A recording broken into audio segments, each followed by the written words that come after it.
4 वाजता विचारसागर ऐकतात. विचारसागर झाल्यावर पुन्हा उपनिषद ऐकतात आणि पुन्हा आपलं पंचीकरण ऐकतात आणि रात्री पुन्हा प्रभाकर कोणता चालत आहे प्रभाकर यावा मागतात सायंकाळी भगवद्गीता असं 5-6 पाठ ऐकतात. खूप प्रयत्न आहेत आपल्या परमार्थामध्ये. त्यांनीही आपलं हे पंचीकरणाचं विशेष म्हणजे कर्नाटकमध्ये त्यांनीच प्रचार केले मोबाईलद्वारा. ऐका तुम्ही ऐका म्हणून. आता पुन्हा काय करत आहेत हे जे युट्यूबवर सुद्धा सोडू लागले हे ಸತ್ಸಂಗचं ಸ್ವರೂಪ. ಯೂಟ್ಯೂಬ್ನಲ್ಲಿ ಯಾರು ಕೂಡ ಬಿಡಕತ್ತೀರಿ. ಇದು ನಮ್ಗೆ ಭಾಳ ಆಶ್ಚರ್ಯ. ಹಂಗೆ ಮಾಡೋಕೆ ಬಿಡಬೇಡಿ ಬಿಡಬೇಡಿ ಇದ್ದದ್ದು ಎಷ್ಟೇ ನಾವು ಎಲ್ಲ ಹಾಡಿದ್ದೆ ಮಾಡ್ಕೋತಿರ್ತೇವೆ. ಅದಕ್ಕೆ ಯೂಟ್ಯೂಬ್ ಬಿಡಕ್ಕೆ ಹೋಗ್ಬೇಡಿ. ಈಗ ಅವರು ಅದು ಕೂಡ ಒಂದೆರಡು ಮಾತಾಡ್ತಾರೆ, ನಾವು ಕೇಳ.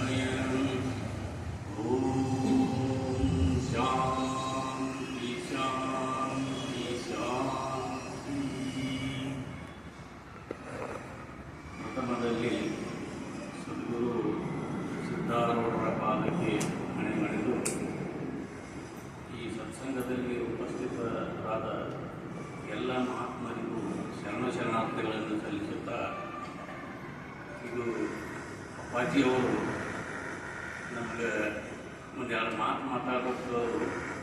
ನಾವಂತೂ ಎಂದೂ ಸ್ಟೇಜ್ ಮೇಲೆ ಹೋಗಿಲ್ಲ.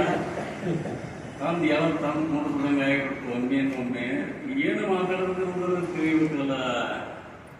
ಹಂಗೆ ಅವ್ರು ಹೇಳ್ತಾರೆ, ನೀವು ದುನಿಯಾದ ಕೇಳಿರಿ, ನಸೀಕನಾಗಿ ಕೇಳ್ತೀರಿ, ಮುಂಜಾನೆ ಕೇಳ್ತೀರಿ, ಮಧ್ಯಾಹ್ನ ಕೇಳ್ತೀರಿ.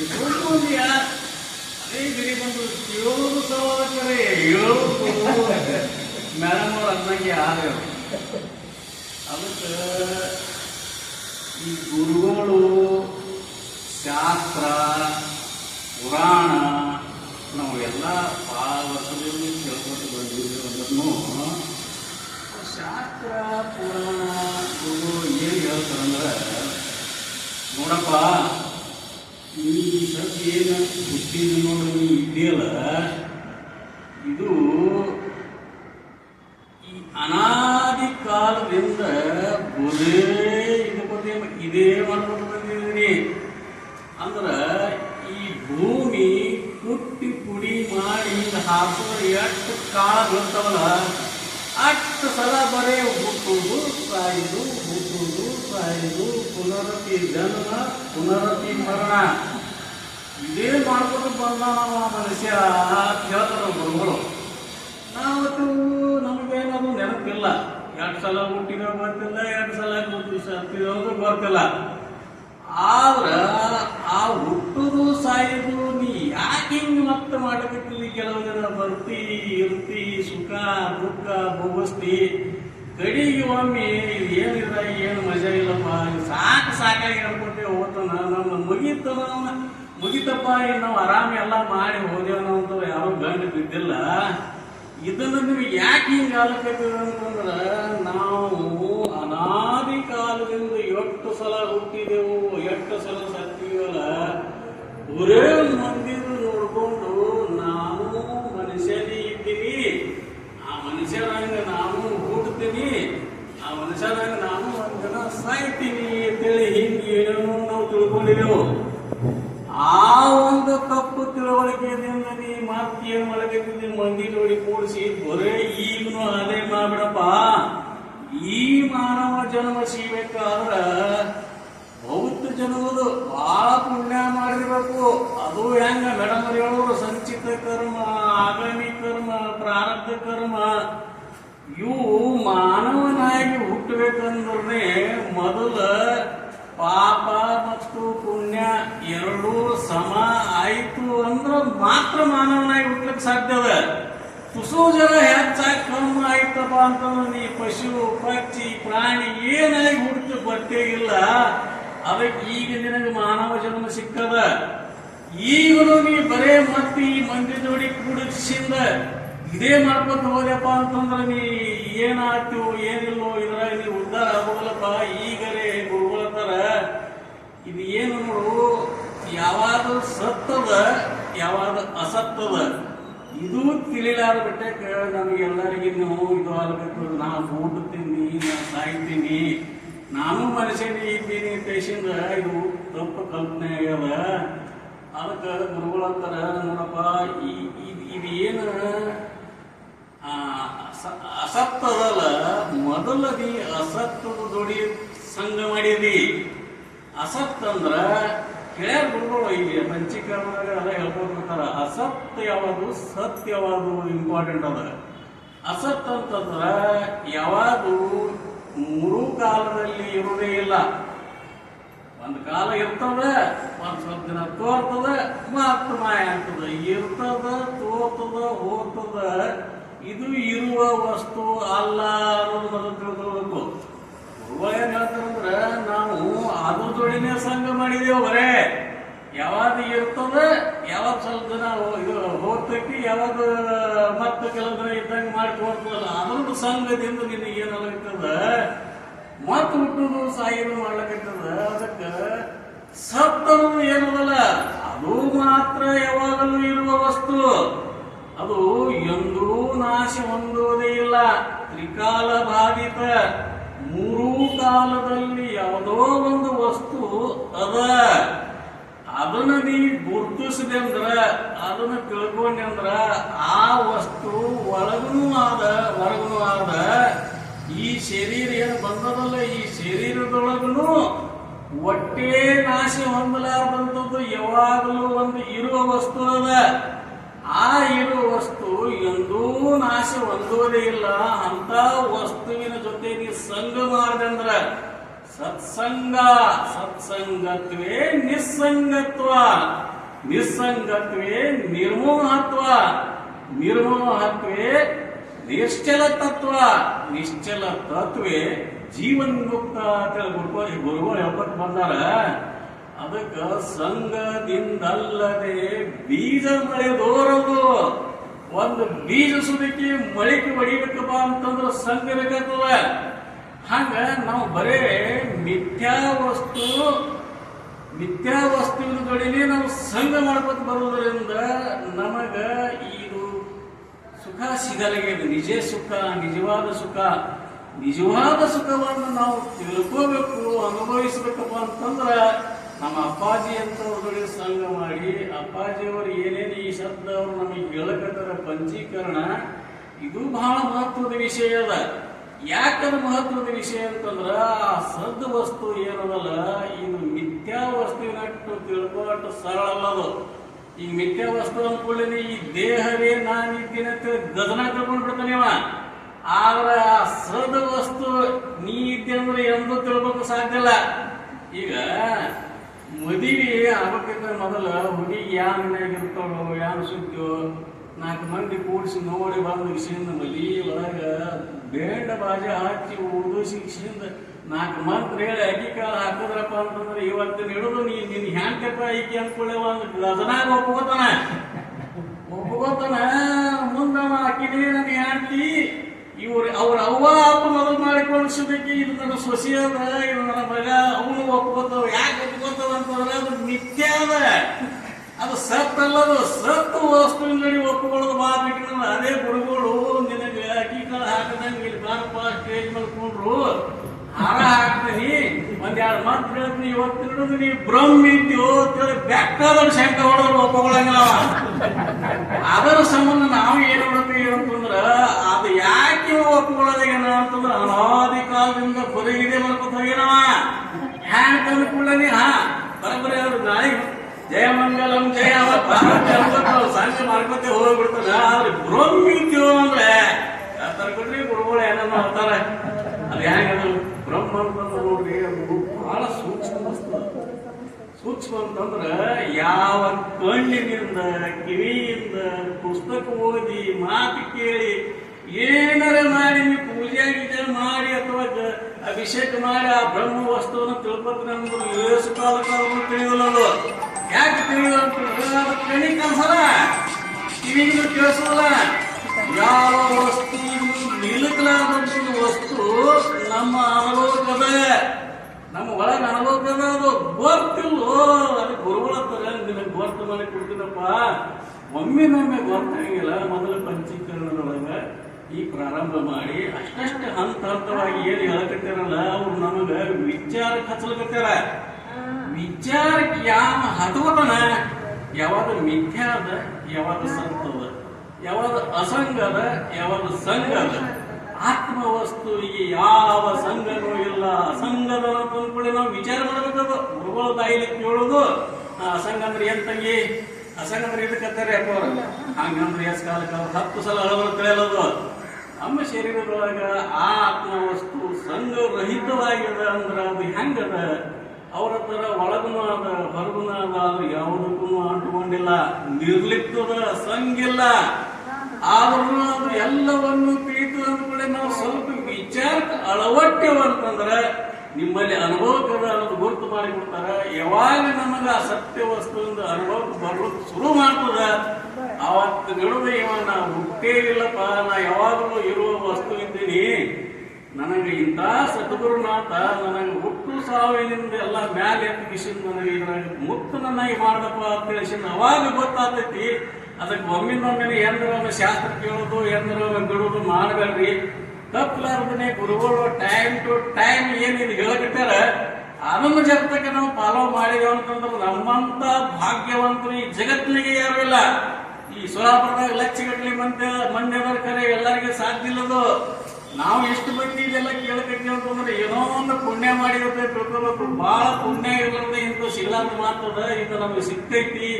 ಸದ್ಗುರುನಾಥ ಅಪ್ಪಾಜಿ ಅಂತ ಮಹಾತ್ಮರು ನಮಗೆ ಸಿಕ್ಕಾರ. ಇದರದ ಸದುಪಯೋಗ ಪಡ್ಕೊಂಡು ನಾವು ನೀವು ಎಲ್ಲರೂ ಧನ್ಯನಾಗೋರು ಆಗೋಣ ಅಂತ ಹೇಳ್ತಾ ನಾನು 2 ಮಂದಿ ವಿರಾಮ ಕೊಡ್ತೀನಿ. ಎಲ್ಲರಿಗೂ ಧನ್ಯವಾದ.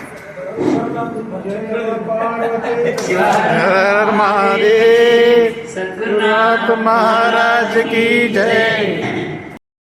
तुम्ही 2 शब्द या. ಹೆಸರು ಯಾಕ್ರಿ? ಈರಣ್ಣ ಕಲ್ಯಾಣ. ಈರಣ್ಣ.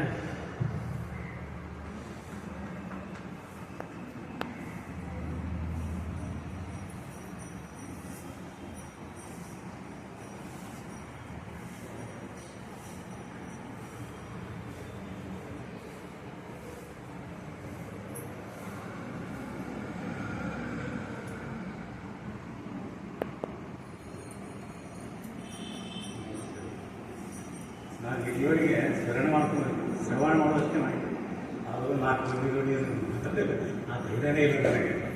ನಾನು ಎಲ್ಲಿ 4-5 ಸತ ನೀವು ಅಟೆಂಡ್ ಆಗಿರ್ತೀನಿ ಕೇಳೋದು ವಿಚಾರಕ್ಕೆ ಚಿಕ್ಕ ಹುಡುಗಿ ಎಲ್ಲ ಕಡೆ ನಾನು ಅಟೆಂಡ್ ಆದ್ರೆ ನನಗೆ ಮಾತಾಡೋದೊಂದು ಧೈರ್ಯ ಇಲ್ಲ ನನಗೆ. ಆ ಸದ್ಗುರು ನನಗೆ ಆ ಧೈರ್ಯ ನನಗೆ ಕೊಡಲಿಲ್ಲ. ಓಂ ಗುರು ಬ್ರಹ್ಮ ಗುರು ವಿಷ್ಣು ಗುರುದೇವ ಗುರು ಮಹೇಶ್ವರ ಸಾಕ್ಷಾತ್ ಪರಬ್ರಹ್ಮ ತಸ್ಮೈ ಶ್ರೀ ಗುರುವೇ ನಮಃ. ಇಲ್ಲ ನೆಕ್ಸ್ಟ್ ಟೈಮ್ ನಾವು ಮಾತಾಡ್ತೀವಿ. ಎಲ್ಲರಿಗೆ ನಾನು ಮುಂದೆ ಇಲ್ಲ ಮಾತಾಡೋದು ಬರೋದಿಲ್ಲ ನನಗೆ. ನನ್ನ ಮನೆಯೊಳಗೆ ನಾನು ಮಾತಾಡೋದಿಲ್ಲ. ನಾನು ಹೆಂಡತಿ ನನ್ನ ಮಕ್ಕಳ ಜೋಡಿ ನಾನು ಇನ್ನೂ ಎದುರಿಗೆ ಕೂತು ನಾನು ಇವತ್ತಿನ ಫಂಕ್ಷನ್ ಏನ್ ಅನಿಸ್ತು ಸುಮ್ಮನೆ ಹೇಳು ಅಷ್ಟೇ. ಇವತ್ತಿನ ಫಂಕ್ಷನ್ ಏನ್ ಅನಿಸ್ತು? ಬಹಳ ಆನಂದ ಆಯ್ತು ಎಲ್ಲರಿಗೂ. ನೆಕ್ಸ್ಟ್ ಅದೇ ನಾವು ಮಾತಾಡೋ ಪ್ರಯತ್ನ ಅದು ಧೈರ್ಯ ಮಾತಾಡೋದು. त्याला बघितल्यावर हे बहुतेक पाठ ऐकतात असं आपल्याला कळालं. मी होऊन त्यालाच बोललं. खूप सुंदर पांडित्य आपलं ज्ञान करून संचित क्रिमण कर्म नाश करून घ्यावं.